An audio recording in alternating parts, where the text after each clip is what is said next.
Some people just like it when I complain about stuff. And boy, can I do a lot of that.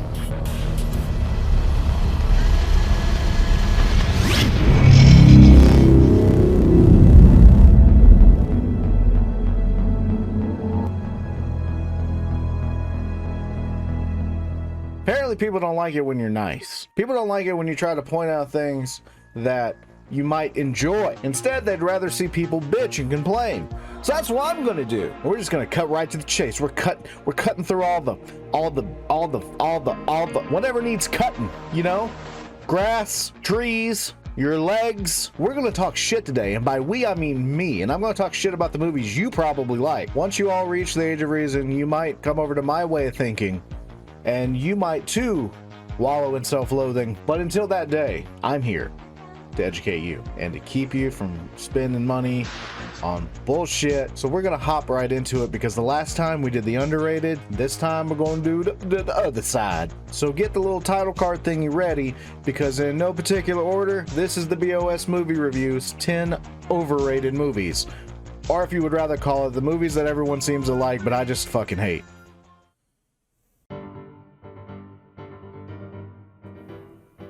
First movie on this list is The Avengers. I know there's gonna be lots of pitchforks in this video, so you might just fucking get ready. This isn't a good movie. This is not a good movie at all. This is like the worst of the Avengers movies, obviously, and it's actually one of the worst in the MCU. There's just something about it. It's like, it's not shot like a superhero movie, and that has a lot to do with the fact, and I'm just spitballing here, that Joss Whedon isn't a very good director, regardless of what people like to claim. Joss Whedon has like one claim to fame that he latches onto, and like I didn't even think that was very good. He's more of one of the false directors type thing, kind of like in the same vein as Kevin Smith, which just wait. This is a big grandiose superhero movie, and it's shot like an episode of fucking The Community or Parks and Rec. Like, it's shot like that. It's like a sitcom. And if you look at the movies that came after, specifically if we're just looking at the Avengers movies, those were super fucking grounded and very cinematic, whereas this is just like watching an episode of The Office. There are no stakes. It's just lame, and the characters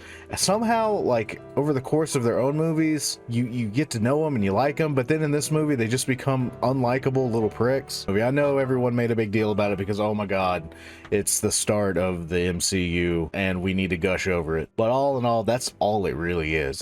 There's zero substance in this movie, and the ending didn't make a lick of fucking sense. The entire last fight is a build-up to a joke in the post-credit scene. When that's the case and not the other way around, like, come on, man. What are you trying to service here? Are you trying to tell this movie story about the superheroes, or are you trying to recreate a shitty-ass, stupid sci-fi show that 3 people watched? I'm sorry, I know it was more than 3 people, but it's still not enough to bring it back. Told you. There he is. Number 2 is a little fun ditty that some people like to call Clerks. I call it a waste of time. I fucking hate this movie. This movie sucks. I know that there's like a niche genre for these like little slice of life movies. Like, I remember when this movie first came out, and everyone that I went to school with gushing over it. It's like, oh my god, it's so different, it's so good, it's You'll notice once again, and this entire list is full of them, it's just a movie with a bunch of characters that aren't fucking likable. They all suck, they're all jerks, they're all kind of pieces of shit, and you don't really root for any of them. The only one you root for are the potheads that stand outside, and one of them didn't even say anything. And he's the one that made this shit. I don't claim to be an expert in Clerks lore, but I know it's boring as fuck. There's no acting in it. There's no acting in it. Each one of these conversations with these people, that's all it is just a series of conversations. And they all sound like they're reading it off a sheet of paper, which they probably were. And I don't want to watch it, so you can have it. Number 3 is Phantom of the Opera, the movie version. I don't know if you guys remember when they tried to start bringing musicals back. A little behind the curtain, hand on the good book. And of course, we're talking Fellowship of the Ring. I was a theater kid through high school and through college. I got a degree in it. You can tell That's why I'm broke. Let me say this. If this movie was just the opening scene, and by the opening scene, I mean when the fucking title car is rolling and the credits are going, where the entire theater is like being blown, all the dust is being blown off of the theater and it's turning back to the way it was during the time in which the play is set. Like, if the movie was just that, that'd be fucking awesome. The music's playing in the background, it's taking you there. And then, boy, does it drop you in a fucking hole. And within that hole is like the most soulless acting in the history of acting. I don't know what they gave Emmy Rossum as her motivation to, like, her drive, her tact, if you will. I think they told her to study trees because she comes off like a big plank of fucking ash. I didn't even know this until I rewatched this movie for the sake of the review. Fucking Leonidas is in it. I didn't know that. You can't, like, disassociate King Leonidas from the Phantom, so it's very distracting. And not only that, fucking Night Owl is in it too. I just know these movies by what superhero they play. Emmy Rossum was in a shitty Dragon Ball movie. That's for another list. But like, changes to the overall like chronology of the story and everything, going back in time and having the old people look back and reminisce, that's one thing. But the very fact that Emmy Rossum just looks like she doesn't know what she's fucking doing. They didn't do live takes as far as the songs go. And if you don't know the difference between like a studio take and a live take, a studio take is this movie when they're basically just out there lip syncing. Les Mis, which is another movie from around the same time, also isn't altogether a very good movie, but at least the singing was live. They actually like recorded them live on set doing this, not just going up there and mouthing the words. When Emmy Rossum does it, it looks like she might as well be singing fucking 3-6 Mafia, because it does not look anything like the excitement or the inflection or tone in which the actual singing voice is doing. And it just rips the fucking heart out of the movie. It's a good story, it's a good play, it should have never been made into a movie, but here it is. People fucking lost their shit over when it came out. I think nowadays people kind of look back after seeing Les Mis and seeing what live takes can actually do. Even if Russell Crowe sounds like a dying banshee, at least they look at it now without the rose-tinted glasses and like, maybe this wasn't so good. This is what actually spurned this list too, by the way, because Skytown wanted to see this because, you know, the Broadway play closed this a couple months ago. She wanted to watch this so bad, and I didn't have it because I knew how fucking bad it was. I went and bought it for her just so she could see how bad it was, and thank God, halfway through she looked at me and was like, this is bad. There is just one more convert, little pearls of wisdom falling on someone else's head like dewdrops in the morning.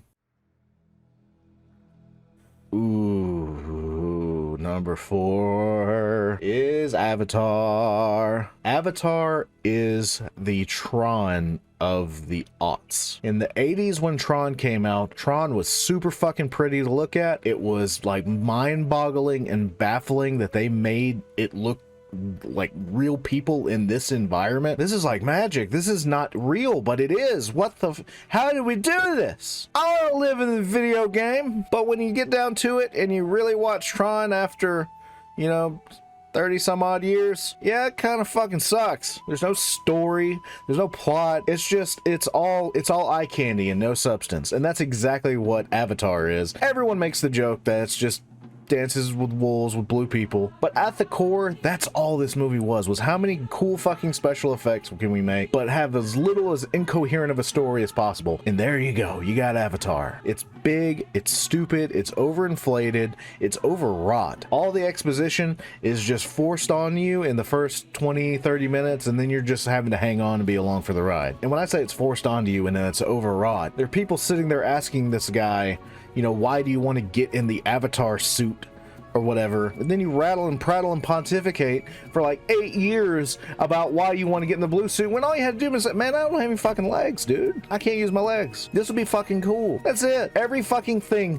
sap drama out of it like a fucking oak tree. And then that's how long this movie lasts. About as long as it takes for an oak tree to grow. Once again, same as Tron, all style, no substance, and it's not a very good movie. I know this already makes lists of the most overrated movies of all time, but the fact that they just won't let it go just makes it even worse. Endgame was objectively a very good movie, although I would argue that Infinity War was actually better because there were stakes in that. You know, everyone's coming back at the end of Endgame. You didn't know everyone was gonna fucking die at the end of Infinity War, and it had, like, I don't know, meaning. But the fact that while Endgame was raking in all this money, they couldn't fucking handle the fact that it wasn't the highest grossing movie of all time. They kept re-releasing it so it could make a little more money. It just makes me hate this movie even more. And I don't even know how the second one, like, it just came and fucking went like a burglar in the night, but it's made just as much money. I don't know how. No one was talking about it other than, oh, I thought that movie had already come out. True fucking story. One of the actors in the movie actually thought the movie had came out and bombed already. What does that say? Coming in solid at number 5, baby, is The Blind Side. It's got Nick Saban in it, so you know it's good. Or it could just be a blockbuster motion picture that is just a heavily disguised Lifetime movie. I hate this movie because A, I live in the South, and I actually saw this in theaters. Me and a buddy of mine went because it's got fucking Saban in it, man. And living in Alabama, you have a responsibility to the state to fulfill your governing ordinance to go and acknowledge everything that Nick Saban does. So me and a buddy of mine went and spent $20 to see this shit ass fucking L&M movie. If any movie that has Tim McGraw in it, it's probably not good. Probably not good. Probably not worth the time because they had to settle for Tim McGraw. Secondly, fuck this movie because it made every fucking Southern belle out there a new fucking shining beacon to follow. Sandra Bullock. I'm just like her. I'm sassy. I'm sassy and I'm smart and I'll get in your face. Never mind the fact that my husband pays $600 to cut my hair. I'm gonna go to that salon and I'm gonna pay $600 to get my hair cut and spend above my husband's means, and I'm gonna like it. I'm gonna do it like I like it. Every fucking Southern mom went to this movie and like saw themselves in Sandra Bullock's fake ass character. And what they don't realize is like she's the worst character in the entire movie. Like the kid that plays the actual football player guy, he's all right. Tim McGraw is an Indian outlaw, half Cherokee and Choctaw, and his mama was a something, I can't remember, but she was one of a kind. But everyone thought that they were this person. But this movie was the biggest fucking waste of time, and it's even funnier now that the actual guy, the actual Michael Orr, came out and said that, you know, a lot of that wasn't fucking true. And I understand sometimes you have to bend the rules to make an entertaining movie, but this does neither. It's neither a good movie, nor does it bend the rules to make it a good movie. And everything else just screams like low budget B movie, Hallmark Christmas Channel. And for those that like actually follow the NCAA and actually follow how those investigations go, the movie doesn't really do the real situation a whole lot of favors. And if anything, it kind of makes you think, bringing this young kid who's good at sports or has potential to be good, but he can't learn how to play sports, of course, until this dainty little housewife shows him how to do it, knowing more than his high school football coach, mind you. A high school football coach whose real life counterpart now coaches my alma mater's football team. I don't know how worried I should be then. I'll tell you one thing about Nick fucking Saban, man. He didn't have Sandra Bullock tell him how to run his fucking offensive line, I'll tell you that. But that's really all that fucking drew the people, especially down here in the South, to this. All the SEC coaches of the time are shoehorned into this movie. And of course, Nick Saban is in it for his 15 minutes of fame. But in terms of sports movies, I would probably put this at one of the worst ever made because it's not good and there's not a whole lot of sports. Yep, number 6 is Christopher Nolan's The Dark Knight from the year of our Lord 2008. I know what you're thinking, and you're wrong. I'm gonna tone it down for this one because I actually really want to do a deep dive on this in an own separate video at some point in my life, which I might be 83 before it comes out. This movie can be boiled down into just a handful of things. It is a good performance out of 3 actors. I take that back. It's really 2.5. Two-Face, Joker, and Bruce Wayne. Not Batman, Bruce Wayne. There are 3 very, very good performances out of there, but the very good performances come at the behest of the most overwritten, overwrought, and overproduced script in the history of superhero movies. Yes, Heath Ledger's Joker is the best Joker, but that does not make the rest of the movie good. I actually prefer Batman Begins because it's not as fucking pretentious. That's really what I can say about it's fucking pretentious. It's up its own ass, it loves the smell, and it does not apologize for it. And you know the movie's bad because typically when it comes to sequels, they take the best parts of what everyone loved about the first one, even though this is the second one. Batman Begins just gets shooed away, but they take all the little bits that everyone liked about the first one, is like the people, the acting, and the people talking, and their big long monologues and soliloquies, and usually they tend to take those and multiply it times 1,000 for the next one, which is exactly what happened with Dark Knight Rises. Like, even at the time, yes, it made over $1 billion. A lot of people were just like, it's not as good as the Dark Knight. It's like, yeah, because maybe the Dark Knight wasn't very good to begin with. And I know that's sacrilege to say just because people have some sort of draw to Heath Ledger and the whole situation that happened with the movie. And I will admit, him winning the Oscar was well deserved because it's a really good Joker rendition, but the rest of the movie fucking sucks. Whenever like I think of this movie, I think of like the scene in the beginning when like Batman first gets reintroduced and the Scarecrow and his fucking goons are like chasing him in the parking deck, and then there's like the one fat guy who's in like the catcher's gear and the like all mashed up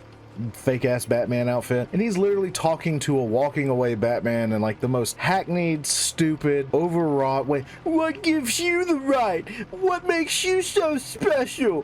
Who wrote this shit? People don't fucking talk like that, man. And for a movie that's supposed to be grounded in realism, that ain't real. That's a script. I'm not one of these people that say a superhero movie has to be all action.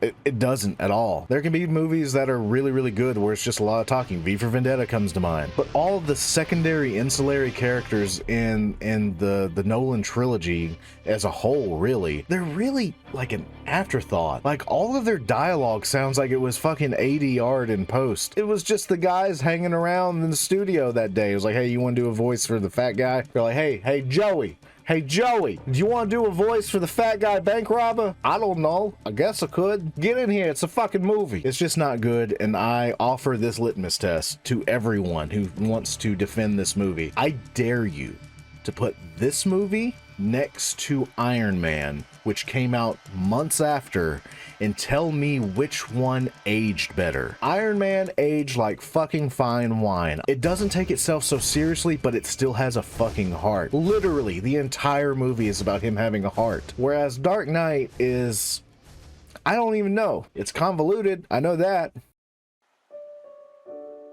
Number 7 is the most disappointing on this list because of my hype level, is Jurassic World. Jurassic Park is like all-time top 10. It's that upper echelon, if you will. The second one, it gets a bad rap. It's got a bunch of stupid shit in it. I would say mildly underrated. Third one, I don't like to talk about. And then this one was come out, which was supposed to fucking fix everything, and it didn't. Once again, it's another big fucking movie that wants you to take it seriously and has a serious premise, but it's shot like a sitcom. It's a meme at this point. At what point do you guys realize that maybe we shouldn't fucking keep doing this? Maybe we should stop fucking around with the dinosaur thing, but I guess we can't because the studio needs to make another movie. There's literally been 3 fucking movies about how this is a bad idea. Like, bruh, did you not see the T-Rex running through San Diego? Did you not see the reports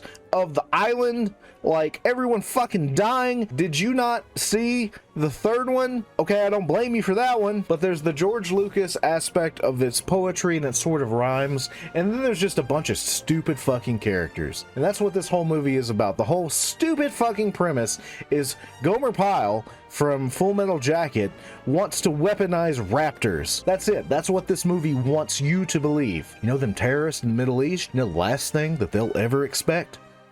Parachuting dinosaurs. Done deal. War's fucking over. And I also really like at the end how the T-Rex turned babyface, right? And then he almost had the fucking quasi heel turn with the raptors, but then they turned babyface, and then they beat up the bad guy dinosaur. I watched the second one and barely got through it. I can't stomach to watch the third one. It's just ruined the Jurassics for me. Not as much as they're ruined because they're all dead. At some point, you just gotta You gotta just throw the let dinosaurs had their time. It's so funny that line in the first movie has like become a self-fulfilling prophecy, is that these people keep asking themselves whether or not they could make more of these pieces of shit, but not whether or not they should.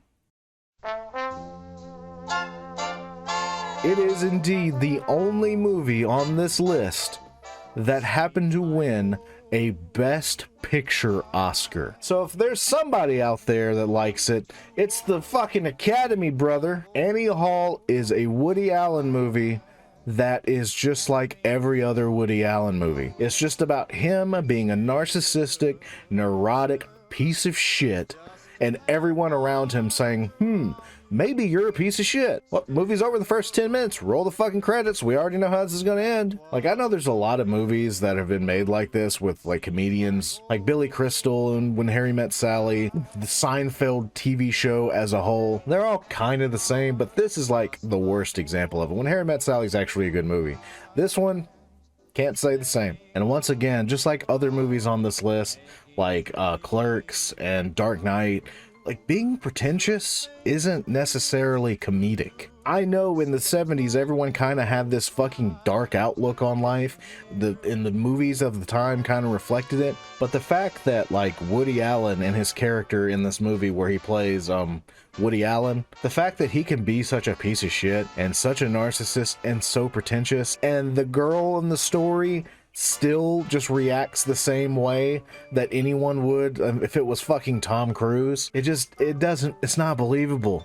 It's not. Only thing that the dude does in the whole movie is take this girl and, like, control her, be that fucking helicopter that hovers over and tells her how she should think and how she should act, and basically controls every fucking aspect of her life. And he's the good guy. Think about that, you 2023 years. Like I said, it won an Oscar, right? Yeah, what year did it win? I forget. Let's look that up. Let's see, it was for the 1977 movie year, so that would have mean that for Best Picture it beat out a movie that won, I don't know, everything else that it was nominated for. Oh yeah, a little pioneering ditty that we like to call Star Wars. Maybe that's why I hate it. Let's just fucking call a spade and be honest. You mean to tell me that Annie Hall is better than Star Wars? I would look at you square in the eye and I'd say, fuck you. Fuck you and your mother. See, George, that was your problem, is you weren't a narcissistic prick, so you didn't get the big one. Yeah, I mean, well, maybe you are a prick. You're more subdued. There's like a level to it. It's like down here. I need you to be more faster and more intense.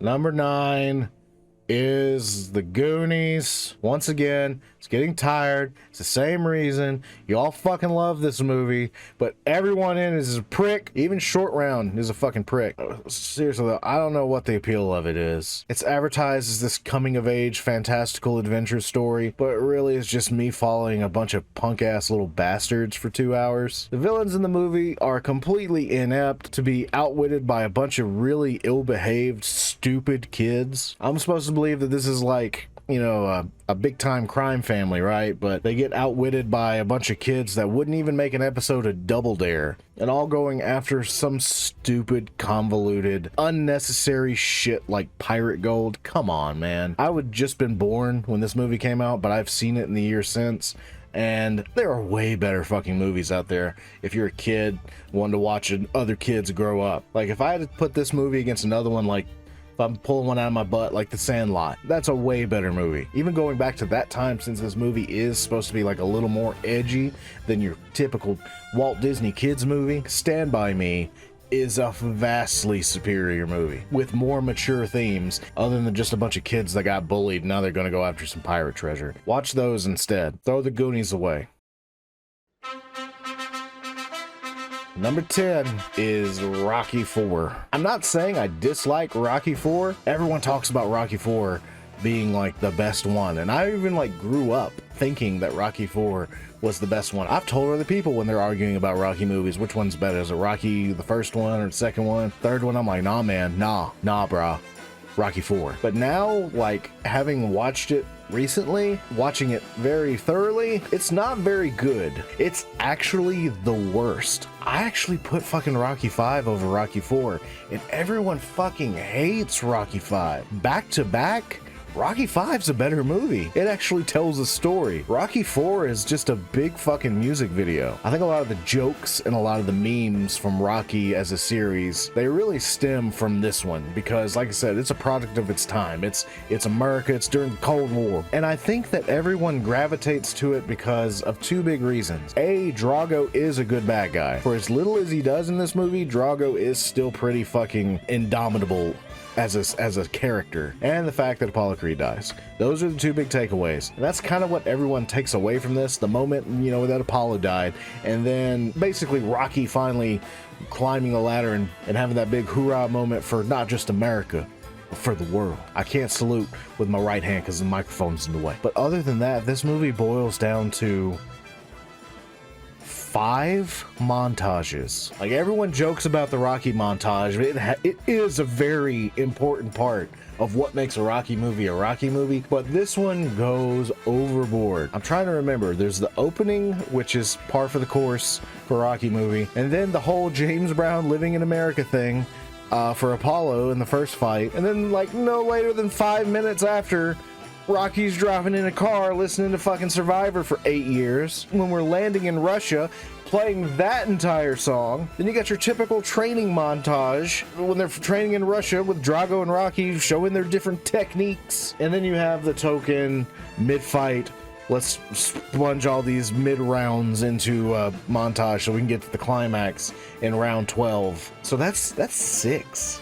That's 6 montages. And if anything, at worst, it's 5.5 if you only want to count landing in Russia as being like a quasi montage. I don't think that this is the pinnacle of what Rocky movies are or could be or were. I think it's the same as The Dark Knight. I think the Rocky series was a symptom of sequelitis. Take the things that you liked about the previous movies, extrapolate them times 10, and then you get Rocky 4. Now that is to say there is a director's cut of this movie that Stallone just did like maybe 2 years ago, which is a much better movie. It cuts out a lot of the stupid shit like with Paulie and the robot, and it also cuts to the fucking quick when it comes to a lot of the fight scenes. And it also develops Drago into something more of an actual human being, which you then see develop in Creed 2 to have a little bit more motivation other than just, I fucking lost. I lost to you 30 years ago and now I'm coming back to get my revenge.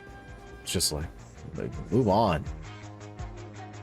So there you go. There's 10 movies that you probably like and I hate, and you'll probably still like even though you've watched this, because you're gripped by the evils of nostalgia. But not I, you see. I don't use rose-tinted glasses for anything, including my own life. But it's all in good fun. If you like these movies, I'm not really trashing you. Talk about it down here. Tell me I'm wrong. I like to interact with people, so just comment below and then I'll read through all the comments and Kenny Loggins will play in the background. We'll make a montage of it. But until next time, I got stuff. I got a list of stuff, and we're gonna do them at some point. Maybe not today. I can't show up in 2 congruent videos wearing the same shirt, so it's gonna take at least a month. At least a month. That's all it takes me to change shirts. But anyway, thanks for watching. I really appreciate it. I know I probably don't say that enough. I probably don't say that enough because I come off as a crabby piece of shit, but I really do. It helps me, you know, continue to want to make more of these, which I do find some semblance of joy in a world where there is no joy. If you like this or you just want to spite me, you can hit the subscribe button down there. And if you really like me, you can go buy a shirt. You can go to the store. You can go see all that stuff there. There's things. There's pillows and socks in case you need some socks. And also me and Skytown, we tend to stream stuff on the Twitchers a lot.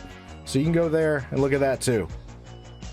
I would appreciate it. Like I said, it would make me think this is worth something. But until next time, fair viewers, all 3 of you,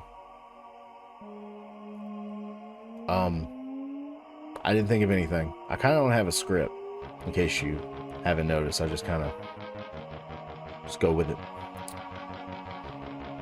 I think I've gone too long on this one.